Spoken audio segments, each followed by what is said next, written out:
Good morning to all of you. You are welcome in this class today, and happy Buddha Purnima to all of you. And yesterday we discussed about green manures, and today we are going to discuss about the concentrated organic manures and vermicompost. They are very important. These concentrated organic manures and vermicompost, especially during these days when subject of organic agriculture is in limelight. Farmers have started adopting organic agriculture, and in organic agriculture, such products are very useful. So today we will discuss some topics related to uh, understand the types, composition, and uses of concentrated organic manure. What kind of concentrated organic manures are available, and then we will discuss different process of vermicompost, how to prepare vermicompost, and other many aspects related to vermicompost we will cover. So today we will have these two things now. As discussed before, concentrated organic manures have relatively higher nutrient concentration, particularly NPK, as compared to bulky organic manures. So, in bulky organic manures like FYM or green manure, you can have nitrogen 0.4%, 0.5%. Here, the concentration of NPK, particularly nitrogen, is high. On an average, it may be 5% in oil seed cakes and maybe 10, 15% in animal products. We have certain animal products, meat meal, blood meal, like that. They are rich in nitrogen. And bones are rich in phosphorus, maybe 10 to 20%, 25% phosphorus is there in bones. So all these materials are called as concentrated organic manure. And raw materials for them are again from plant and animal origin. From plant, we have mainly oil seeds, oil seed cakes, and from animal, we have slaughtered animal blood, bones, and their hooves, horns, etc., and fish manure. And in European country, they call them organic nitrogen fertilizer. This is just by convention they call it, and we call them as concentrated organic manures. And it does not mean that they are truly organic, means the animals or plants from which these organic nitrogen fertilizer are derived may not be necessarily grown through organic methods. It is just by convention they have given the name organic nitrogen fertilizer to the concentrated manures. And relatively they are slow acting and they supply available nitrogen for a longer period. This is the advantage. They are slow release kind of things. And let us start with oil cakes. Oil cakes are obtained from oil seeds, and we divide them into two. One is edible oil seed cakes, which are eaten by animals. Animals can use them, and they are edible. Non-edible means they are not fit for feeding the livestock. Livestock is your cattle, buffalo, and so on, goats, sheep. So castor cake, neem cake, and mahua cake, they are not fit for animal consumption. Therefore, they are non-edible oil seed cakes. However, both of them can be used in soil as a nutrient source. But since the edible oil cakes are expensive, so better to use non-edible oil cakes for soil fertility aspect or to supply the nutrients. So normally, non-edible oil cakes are used for soil fertility improvement or nutrient supply. And generally, nutrients which are available in oil cakes, they are made available within 7 to 10 days after their application. So this is good because oil seed cakes are sometimes used by farmer for multi-purpose. For example, if you use neem cake, so neem cake can be used as a nutrient source and it can also be used as insecticide. So it has dual uses. All cakes need to be well powdered before application for even distribution. So they need to be powdered for uniform application, uniform distribution in the field, and also to increase their surface area so that the reaction of microbes is very fast if you have powdered cake. And because CN ratio is narrow, nitrogen may be 5% in oil seed cake. Therefore, CN ratio is narrow, so their decomposition is very fast, and within 7 to 10 days, they are made available to the plants. Now you see these pictures, you can see yourself. These are different varieties of oil seed cakes, neem seed oil cake, sesame, and so on. So this is just to give you some idea.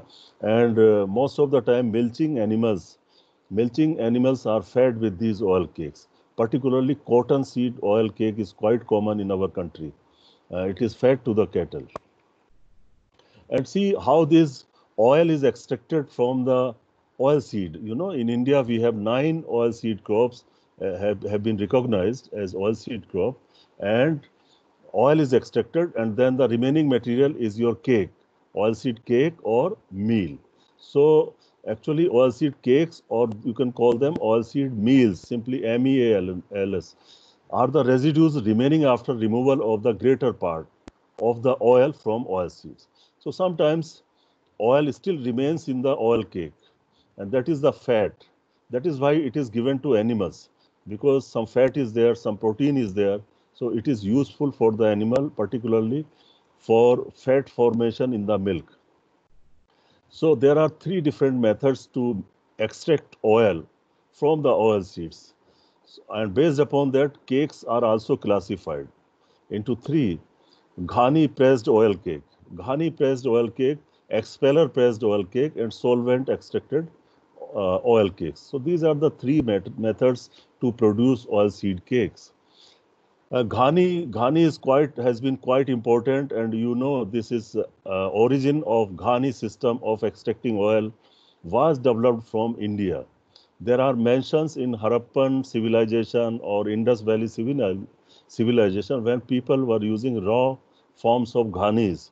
So overall, it is spread to other countries, Afghanistan, Sri Lanka, from India.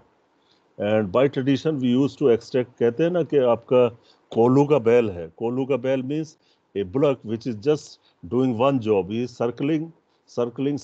So ghanis, but problem with ghanis was that more oil was left or oil recovery was low.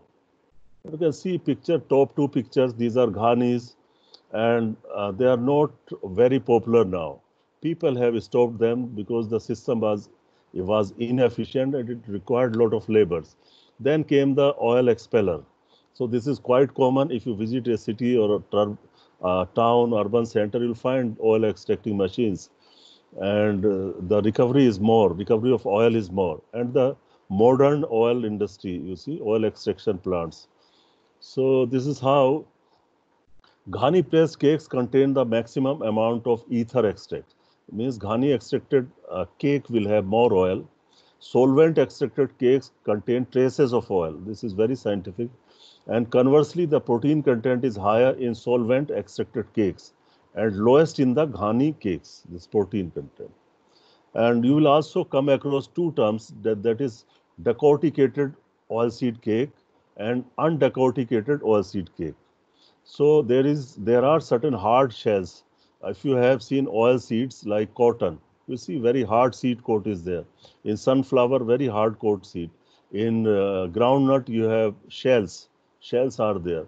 So actually, you can extract oil whole. Whole grain can be used to extract the oil. So that particular oil cake that will be obtained by crushing the whole grain. That will be your undecorticated. That is whole grain, whole seed meal. And if you remove the outer coat, shells, husk or coat, etc., and then you extract the oil from the remaining material, then it will give you more recovery of the oil, and it will be called as decorticated oilseed cake.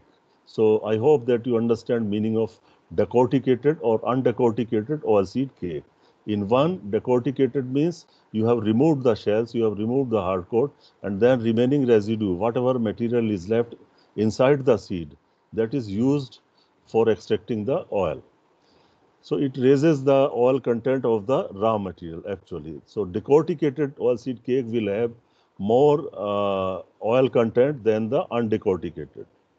And it also ensures a high protein content in the oil cake because your seed coat is rich in fibers, etc. It does not contain much of oil or proteins. And you can see these are the average NPK concentration in different cakes like Kester cake, Mahua cake, Karanj cake, Neem cake. I suggest you to remember the composition of Neem cake. At least you can remember composition of Neem cake: 5.2 to 5.3 nitrogen, 1 to 1% phosphorus, and 1.4 to 1.5% potassium. Safflower cake, undecorticated, so you understand meaning now. And then see cotton seed cake, decorticated, contains higher levels of NPK, and undecorticated contains lower level of NPK. And overall, what I suggest you, if somebody asks you how much is the nutrient content in oil seed cake, so you can have some rough idea that they contain about, these are the average value across all the oil seed cakes. So at least this figure is important. You can remember this: 4.9 to 5% nitrogen, or simply you can say 5% nitrogen, and 1.6 to 1.8% phosphorus, 1.4 to 1.5% potassium. And then we are moved to other concentrated organic manures, and they are mostly from the animal origin, like blood meal, meat meal, fish manure, and so on. So first of all, you see the average content of nutrients in them. Blood meal is rich in nitrogen. It contains 10 to 12% nitrogen and some phosphorus and potash. Meat meal is again rich in nitrogen. It contains 10.5% nitrogen. Fish manure is rich in three, all the three. Horn and hoof meal, it is rich in nitrogen, contains about 14% nitrogen. And because you know this hoof and horn, they are made up of proteins, so they have more nitrogen, 14% nitrogen. And raw bone meal and steamed bone meal, they are rich in phosphorus. You can see they contain about 20 to 30% phosphorus. Raw bone meal contain 20 to 25% phosphorus, rich in phosphorus. And steamed bone meal 25 to 30%. Mostly rock phosphate is there, which is used for manufacturing of single super phosphate. Bird guano is another source of nutrients which is quite rich in all the three: 7 to 8% nitrogen, 11 to 14% phosphorus, and 2 to 3%. So this is just to give you an idea. Now we will see information about these products, and just see the blood meal. It is fresh and whole blood dried. Blood is dried and powdered and used as a high nitrogen organic fertilizer and a high protein animal feed. It can be fed to your cats or dogs. People use them. So this is blood meal. Another is meat meal. Meat meal obtained by cooking, defatting, sterilizing, grinding, and sifting byproducts of terrestrial animals. It includes both meat and bone meal. Sometimes people do not separate the meat and bones. The bones are laden with certain parts of meat, and this is known as meat and bone meal.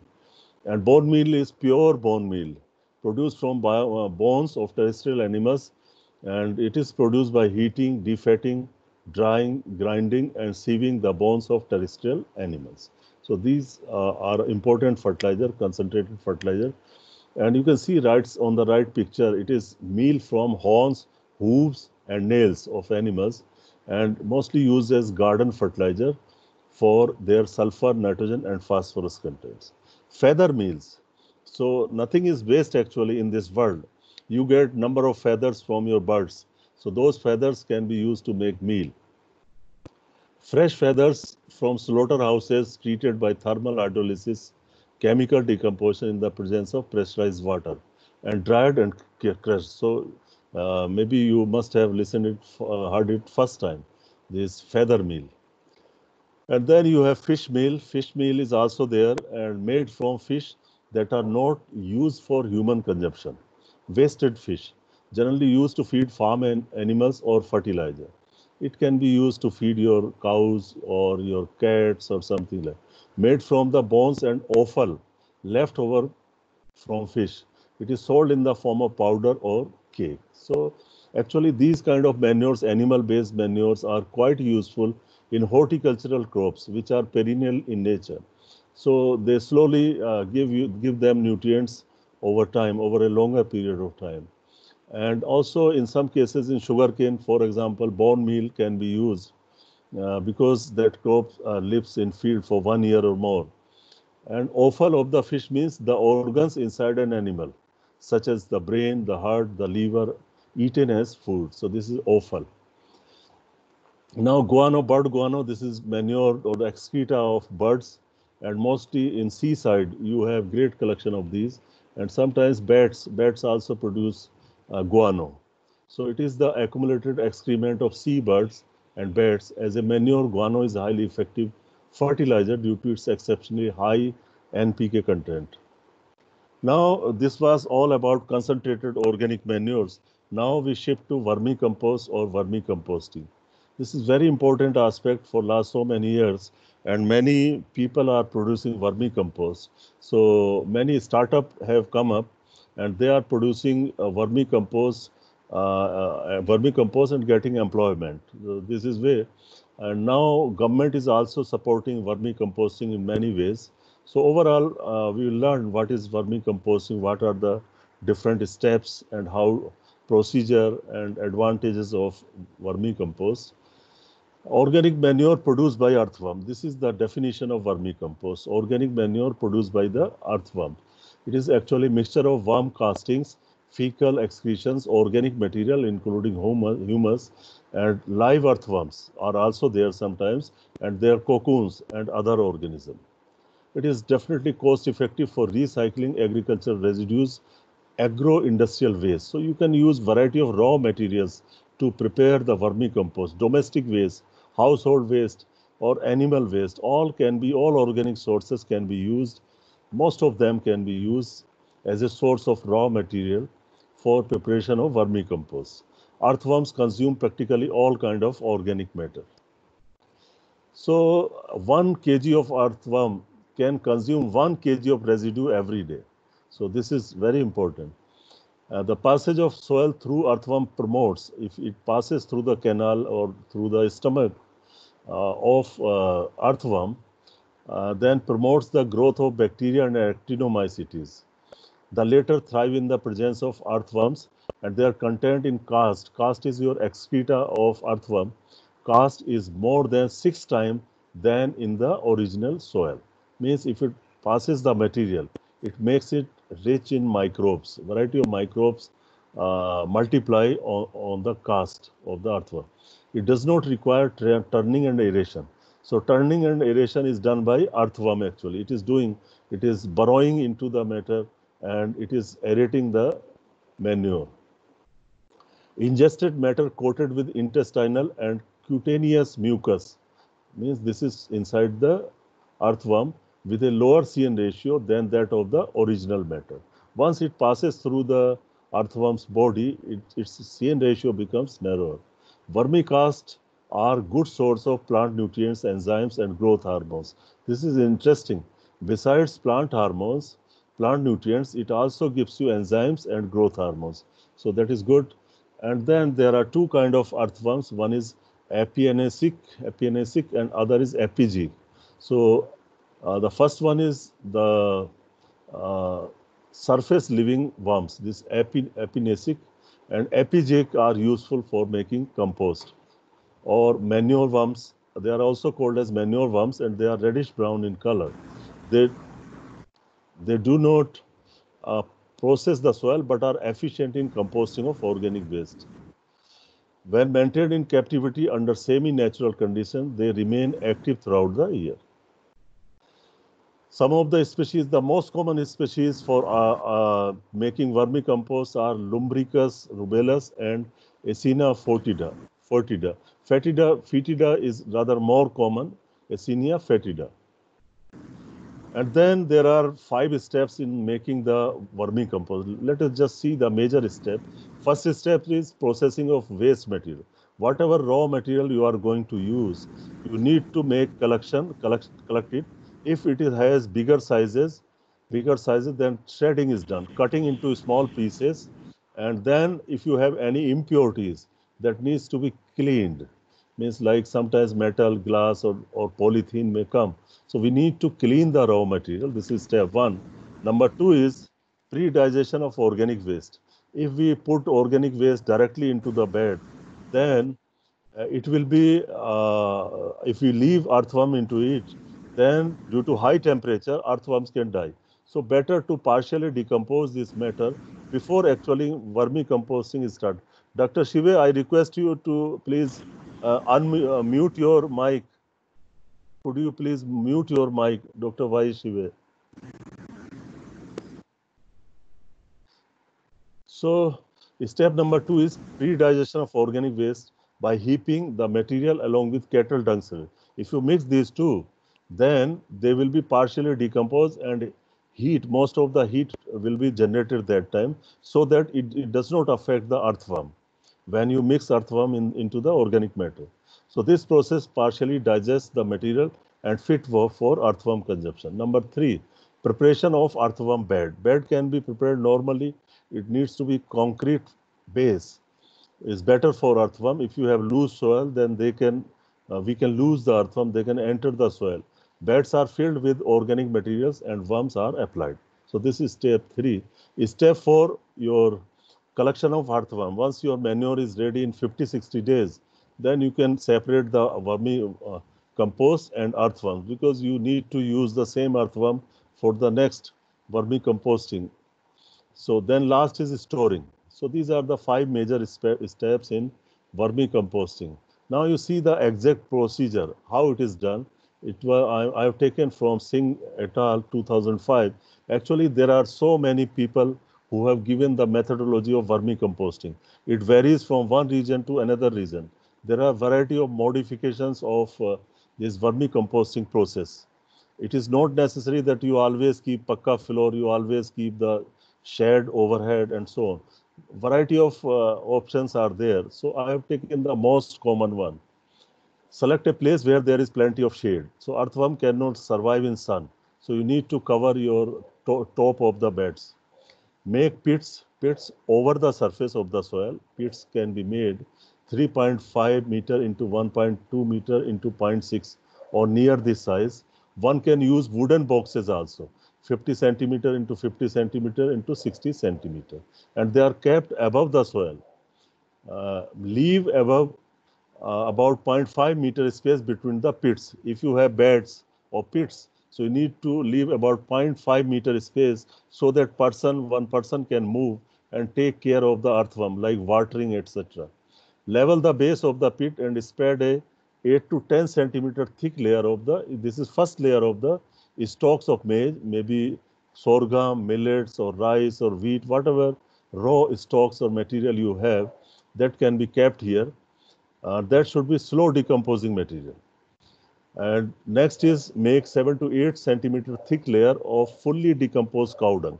You can put cow dung also. If you have not done pre decomposition, you can use cow dung here, but that should be fully decomposed.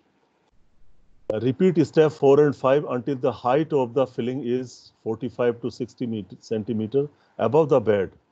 Now add earthworm for a pit of 3.5 meter into 1.2 meter into 0.6 meter. About 1000 to 1500 earthworms are enough. Cover the pit with a thin layer of the jute cloth. In the end, jute cloth should be spread to keep the temperature normal and water the pits periodically to keep the content moist. But do not add excessive water, can be harmful because it will stop oxygen supply to the earthworms. Vermicompost gets ready in 50 to 60 days and mature compost is a fine granular material and the recommended dose of application is 5 to 6 tons per hectare. Normally vermicompost is applied in high value crops. It is not recommended for field crops which are in very large area like rice, wheat or sugarcane. Vermicompost is generally not recommended. In that case, it will prove very expensive. But it is recommended for high value crops like spices. One can use in nurseries which are in a small area, and also in some vegetable crops. This vermicompost can be used, and maybe in fruit crops, because in fruit crops number of trees are less per hectare area or per unit area. So it can be used in certain horticultural crops. It is more useful. For field crops, it is not, it is useful but expensive. So you can see in IARI, Indian Agricultural Research Institute, our own institute, we have one unit which is called as biomass utilization unit, something like this, BUU, biomass utilization unit. There you can visit. Now it is not possible, but whenever you get a time, have a visit there. And we are preparing compost and vermicompost, both are getting prepared. Leaf composting is also done. So such kind of structures of made up of cloth, you can see. So it is showing you vermicomposting. This in some other part of India, you can see this is also a very crude, raw way of making vermicomposting under the tree shade. Shade of the tree is being used. There is no pakka floor. This is not very scientific, but anyhow, they are doing something. They are composting the matter or vermicomposting the things. You can see some improved versions of vermicomposting. A thatch is made. This is another way. And this is from IRA itself. If you go there, it is a tin shed, and they are making vermicompost there. You can see, and this is the final product. It is this is how this vermicompost looks, and you can see composition of vermicompost. It is not fixed. It varies with the so many variables are there that will decide the concentration of nutrients in vermicompost. First is species of earthworm. There may be number of species, and definitely the capacity of each earthworm will be different. So it varies with the earthworm, varies with the kind of material you are using, and also the expertise of the person. If he is doing correctly, then you will get better concentration. If some scientific methods are not adopted, it may not have good concentration. The temperature around, many variables affect the composition. So you cannot say any fixed concentration. So you cannot say, if I say that 1% nitrogen is there, it is not always true. So it is very, very variable. So for example, on an average, you can see it may contain 0.5 to 1.5% nitrogen, 1.16% to 1.93% phosphorus, 0.226 to 0.42% K2, like this. And also you can see the data in the table. In this case, you can see organic carbon is 10 to 14%. In vermicompost, in compost, it is 12%. And nitrogen is 0.5 to 1.6%. So roughly you can remember at least nitrogen percentage in vermicompost, which is roughly say two and a half times or 3 times more than the FYM.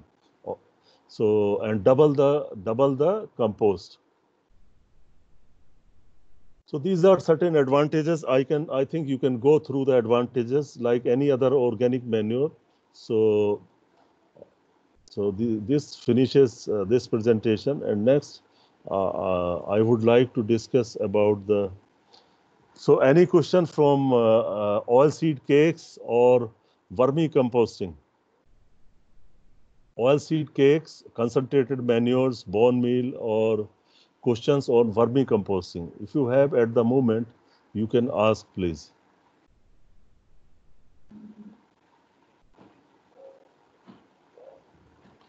So Shive sir, you are welcome in the class. Anyway, now we will discuss biofertilizer in brief. I'm definitely not expert on biofertilizer, but I collected information from here and there and made a capsule, a small capsule that I want to share with you. So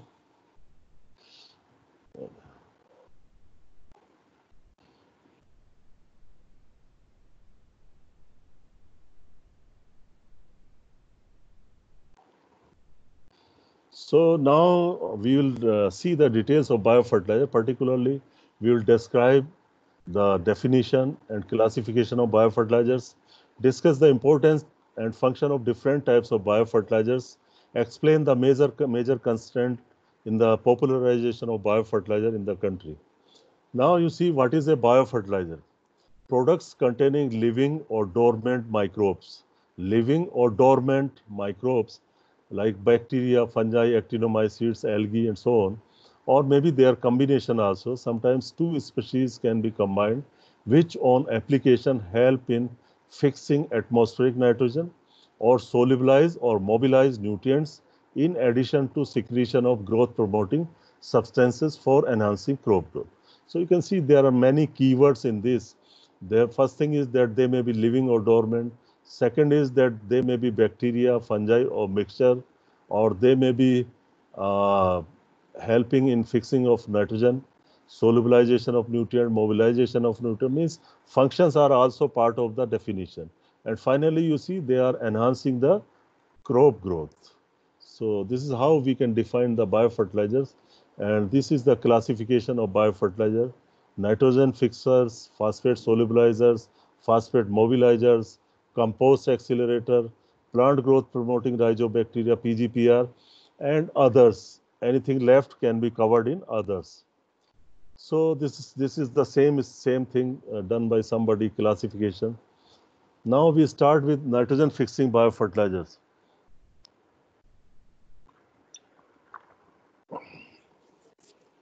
We start with nitrogen fixing biofertilizer, and they got two classes. Symbiotic nitrogen fixation represented by legume plus rhizobium, and non-legume plus actinomycetes or azolla plus BGS. So these are three important symbiotic nitrogen fixation pairs. And then non-symbiotic nitrogen fixation is Azotobacter, Azospilum, many more. We start with rhizobium legume symbiosis. Nitrogen fixation by rhizobium was first reported by Helligel and Wilforth. Beijerinck isolated the bacteria from the nodule first time and proposed the name Bacillus radicola. The first name of rhizobium was Bacillus radicola. The name rhizobium derived from Greek word rhiza, means root. And it was given by Frank in 1889. Rhizobia are aerobic bacteria that persist saprophytically in the soil until they infect a root hair. This is very, very important, because one time their association with legume seems to be obligate, and once the legume disappear from the soil, and then still they survive. So rhizobium can survive saprophytically also. So that is why when we put a legume into the soil, it is infected by the rhizobium, because otherwise means rhizobium can live without a legume in the soil, and once it get opportunity to see legume in the field, it will infect it, and it will be part of the symbiosis. Legume provides rhizobium with carbohydrates for energy. It supplies food to the rhizobium, and rhizobium in turn gives nitrogen to the plant. Enzyme involved is nitrogenase. This is the most important enzyme in the world, nitrogenase, and it has two distinct proteins, component 1 and component 2.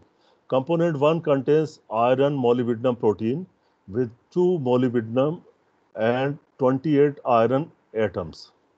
This is component 1. Component 2, iron protein, is iron protein, and it has 4 iron atoms. And the most important reaction after the ammonia synthesis, you can see this is N2 plus 6 electrons plus 8 H plus 15 ATP, and it makes your ammonium, and ammonium reacts with organic acid and formation of amino acids and proteins.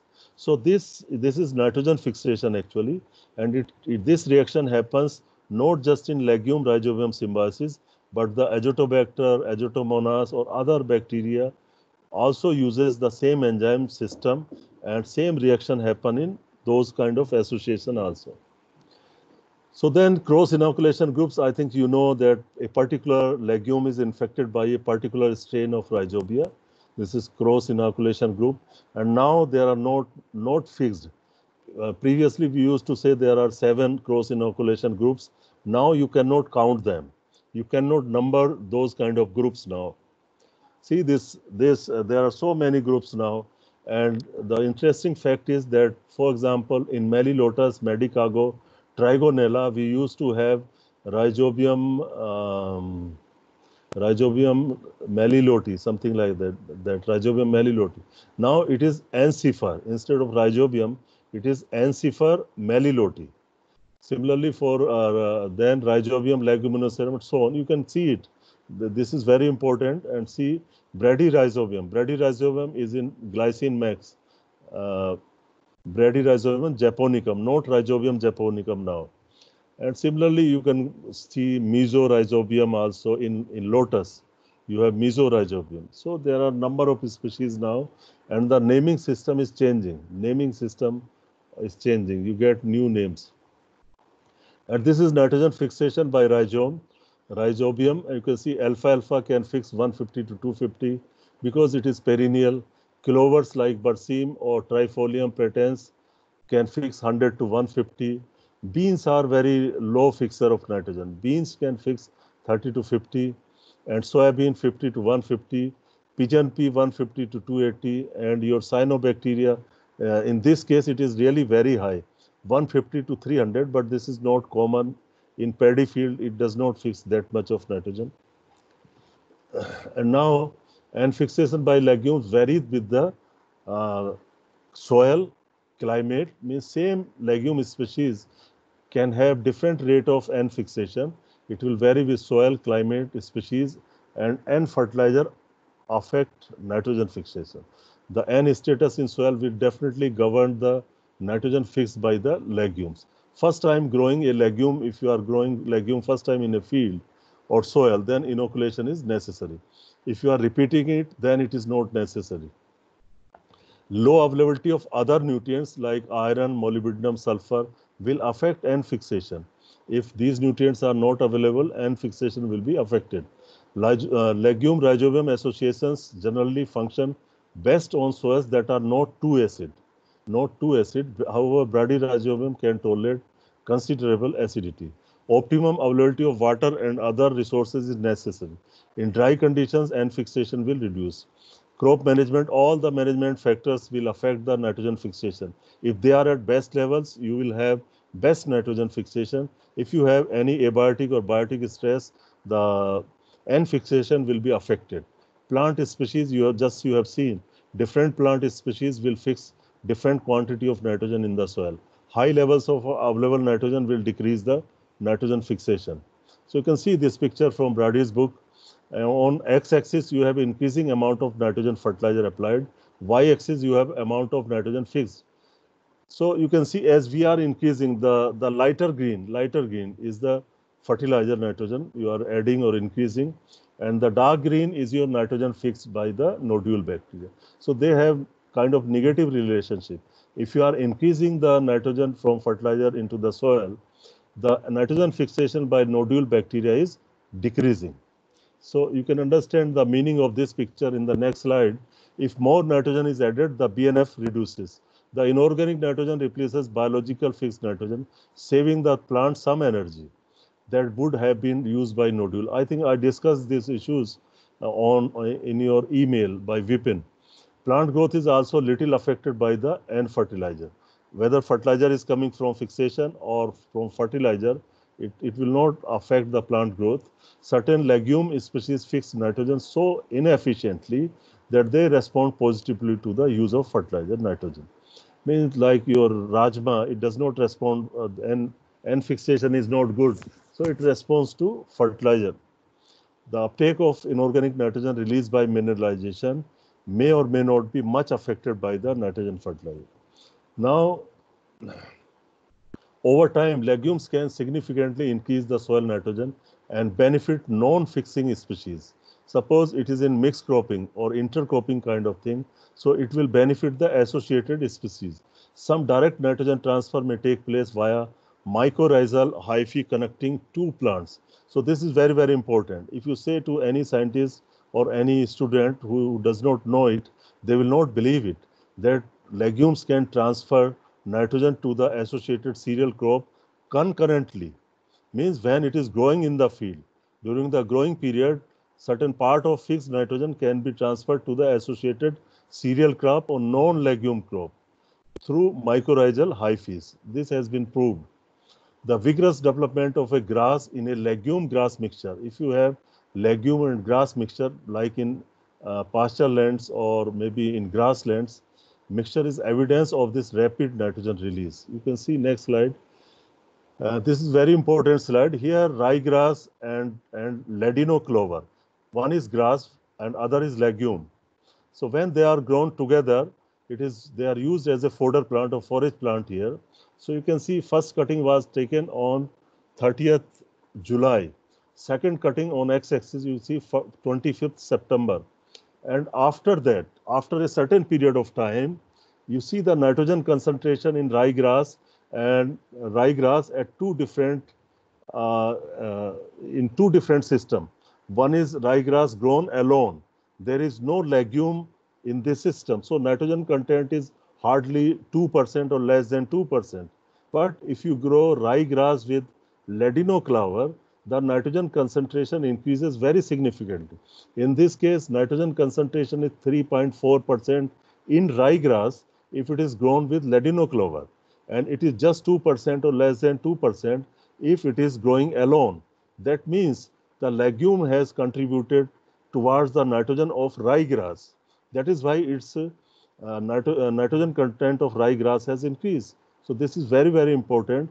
And this picture proves that legume transfer concurrently nitrogen to the cereal crop or to the grass crop. Now you see in the case, this is explanation, same explanation. You can go through it. And now another symbiotic association is between azolla and Anabaena. Azolla-Anabaena symbiosis, seen in certain rice paddies, rice fields, and in tropical and semi-tropical areas, because rice is grown in semi-tropical or subtropical and tropical areas. Anabaena cyanobacteria, Anabaena is also called as cyanobacteria, inhabited. It lives in the cavities in the leaves of the floating fern azolla. Fixed quantities of nitrogen comparable to those of the more efficient rhizobium legume complexes. So this is used in Philippines and Vietnam and in some other countries. Role of BGA in paddy field was first time reported by P.K. Day in 1939. Commonly occurring BGA are nostoc, Anabaena, and Tolipothrix and Calothrix. Paddy field, they fix 25 to 30 kg nitrogen per hectare per season. They produce hormones. This is added advantage. Indoleacetic acid, gibberellic acid, polysaccharides, which help in improving soil structure also. It is recommended at the rate of 25 kg fresh biomass. Next is Azotobacter. I think you know about it. It is aerobic, free-living nitrogen-fixing bacteria and recommended for all crops. It does not mind any crop. And application is generally done by seed treatment, seedling treatment, or soil application, and they are pleomorphic, gram-negative, and does not produce endospore. Endospore are the surviving spores. Application of organic manure increases its efficiency because organic manure will give food to the azotobacter. So soils which are poor in organic matter will have poor nitrogen fixation by azotobacter because food supply will not be there. After the cells die, cells of the azotobacter die, they release nitrogen back into the soil. And they also produce certain hormones like gibberellins and cytokinins. So it is useful for the growth of the plant. These hormones can be used. Produces fungistatic substances, means it will prevent the disease, certain disease coming to the plant in advance, fungistatic, fixing 10 to 20 kg nitrogen per hectare per year. Azospilum, you are aware of azospilum.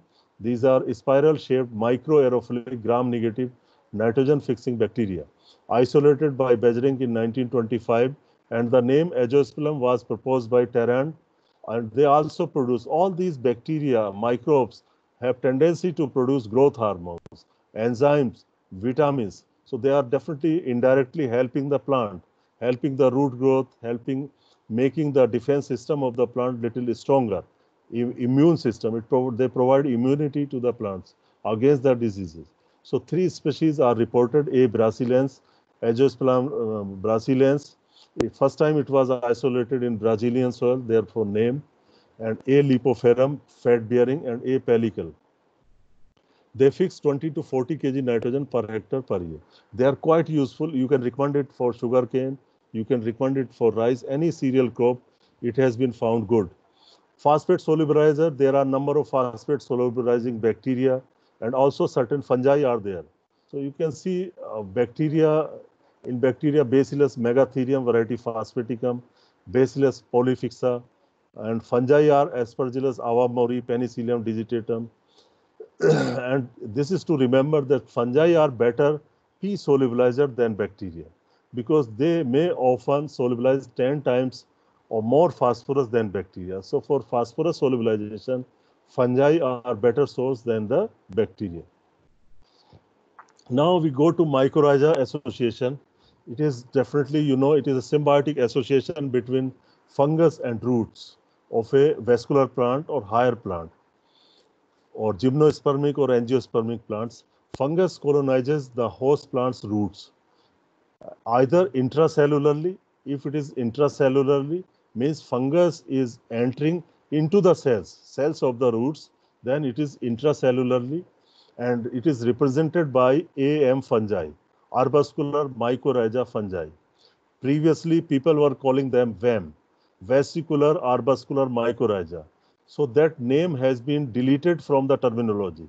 So in future, please do not use VAM, VAM, VAM. It has been deleted from the terminology because all intracellular living mycorrhizas or fungi will not produce vesicles. So therefore, this vesicular word has been removed. Now we refer them AM fungi. The equivalent word to VAM is AM fungi, arbuscular mycorrhiza fungi.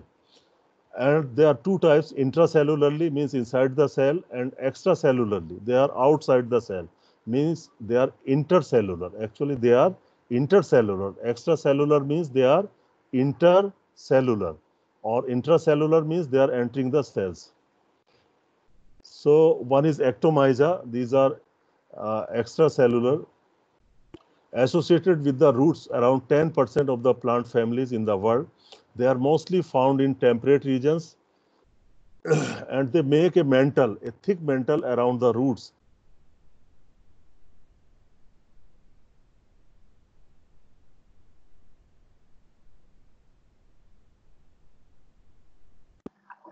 Voice not coming.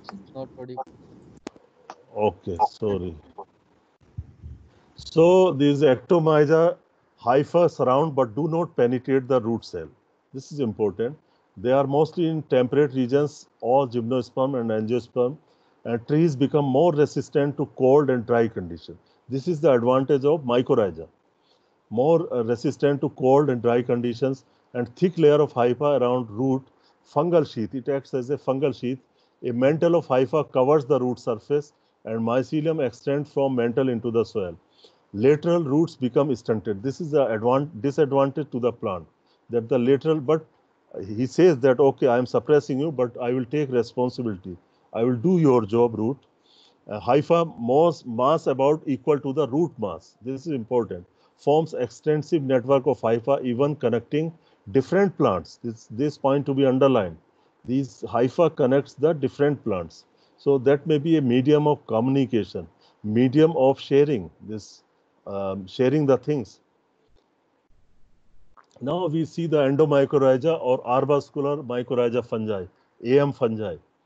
Most common, vast taxonomic range of plants, both herbaceous and woody species. They indiscriminately attack all kind of plant, or live on all kind of plants.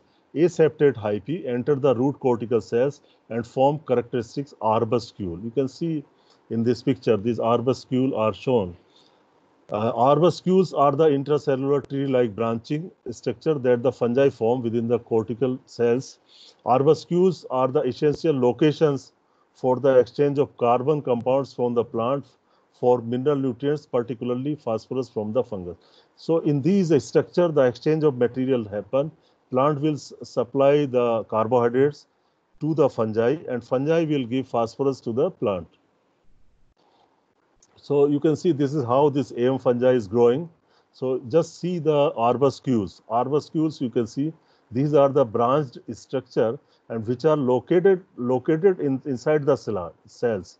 So they are intracellular. They are in the cells. More clear pictures you can see yourself. Try to understand, have inferences about this picture. Now we see the major functions of AM fungi. They increase, the first job is that they increase the root volume and absorptive surface area. So plant can remove more water, more nutrients, and it helps in the increased uptake of soil resources, water and phosphorus particularly. Helping the plant to acquire phosphorus, which is mostly immobile, because phosphorus is distributed throughout the soil profile. So roots may not reach all sites, but these hypha of the fungus can enter the areas where roots cannot go. It can pierce the soil. It can go into very small pores of the soil. So it acts as an extension of the root system, acquiring phosphorus from the areas inaccessible by the roots. Another advantage is that it releases tightly bound soil nutrients, phosphorus, iron, and other. So it is solubilizing the nutrient, and it is also mobilizing the nutrient, taking nutrients from deeper layers and it bringing to the roots. Protection of host plant from abiotic and biotic stresses. These same AM fungi can protect the plant from drought as well as from the diseases.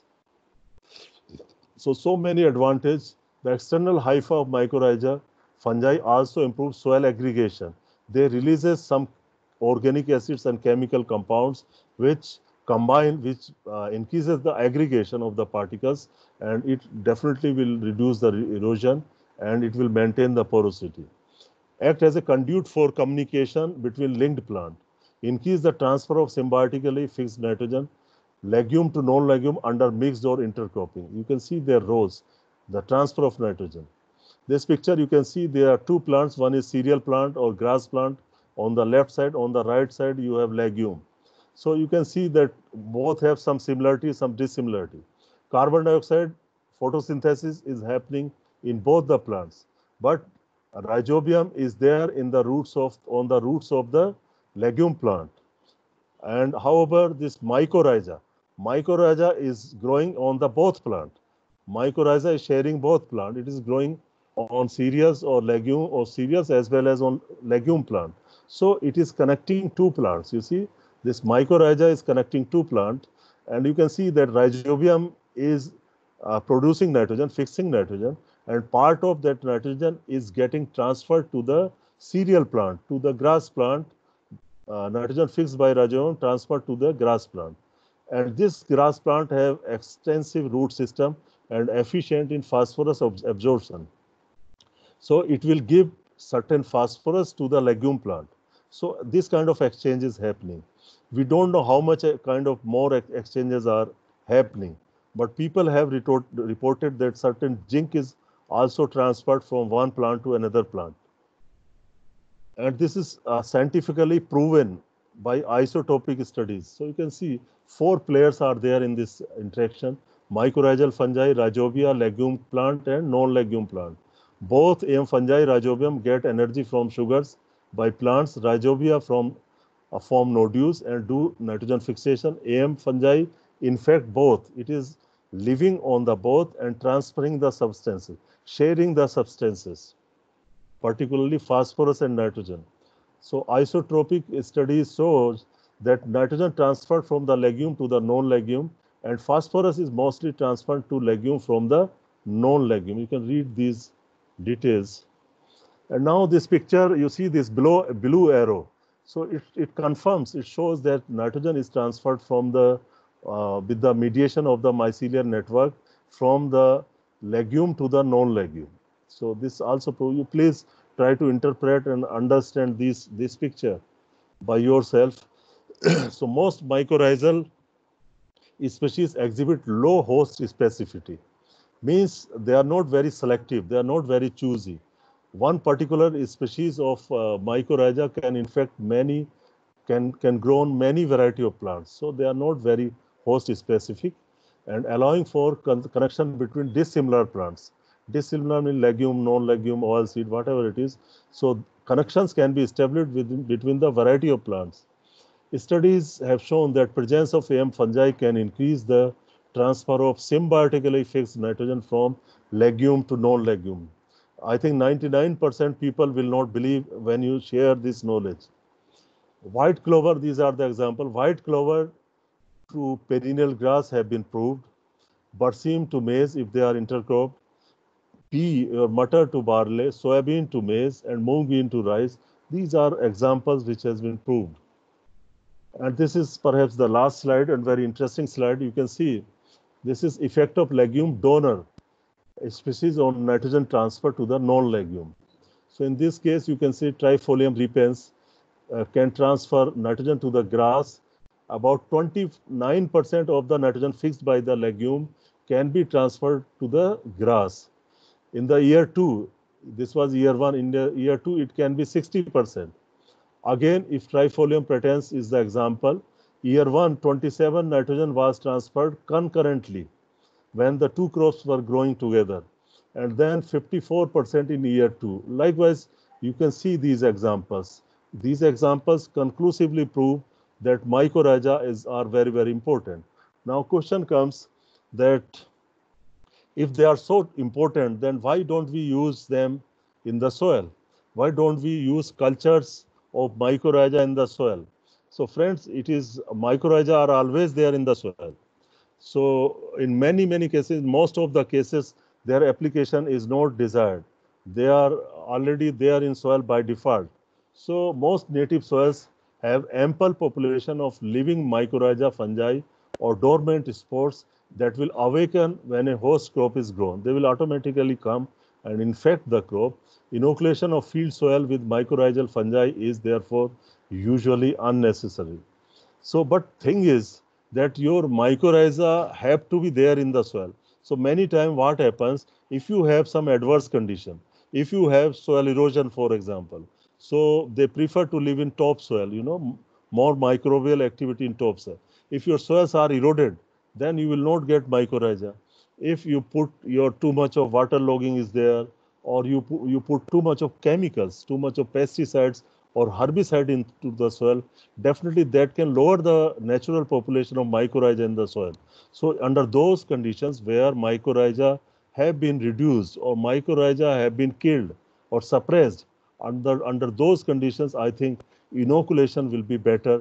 However, under normal conditions where your soils are healthy soils, in those kind of soils, I think this inoculation of AM fungi is not required. And this finishes the presentation, and your something more is there, just 2 3 slides more, sorry. So you go to compost accelerator. The third category of biofertilizer is compost. In this you have cellulolytic organism which decompose the cellulose. Examples are Trichoderma viridi, Aspergillus. Lignolytic organism, they break down the lignin part of the organic material, and they are used to compost, to make the composting or to fasten the process of composting. These cellulolytic organism and lignolytic. And then plant growth promoting rhizobacteria. These rhizobacteria live in the rhizosphere, therefore they are called as rhizobacteria. The root surface which is exposed in the soil is called as rhizoplane. Rhizosphere, actually it is the soil which is 1 to 3 millimeter away from the root. Just 1 to 3 millimeter away from the root is your rhizospheric soil, and the remaining soil which is beyond the 3 millimeter is your bulk soil. So the activity, the biochemical activity, biological activity are 1,000 times great, 1,000 times more in rhizospheric soil than the bulk soil. So most of the things or exchanges are happening in the rhizosphere between roots and the organism. So certain rhizobacteria promote root growth. Those who have a class can leave it, but I want to finish it in next 2 3 minutes. Certain rhizobacteria promote plant growth in other ways also. Besides enhanced nutrient uptake, they also have some hormonal stimulation. Like Pseudomonas bacteria is an example of PGPR. And there are 3 kinds of bacteria. Some are useful bacteria, beneficial bacteria, deleterious bacteria, and neutral bacteria in the root zone. So these PGPR are beneficial bacteria. So the important function of PGPR is they fix the nutrient like Azospirillum brasiliensis in the vicinity of the roots, facilitate the uptake of certain nutrients. They less the disease incidence like Bacillus subtilis can reduce the incidence of paddy blast disease in rice. Some PGPR are used as biocontrol agent, and they produce phytohormones. And this slide proves that rhizobium or bradyrhizobium can be useful to rice. You would surprise.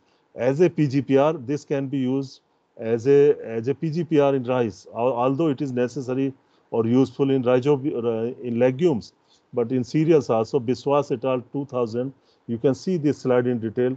And Dr. Y.S. Shibe is also doing a lot of work on this. He is taking cyanobacterial strains in cereal crops, in rice and wheat crop, and getting very good response.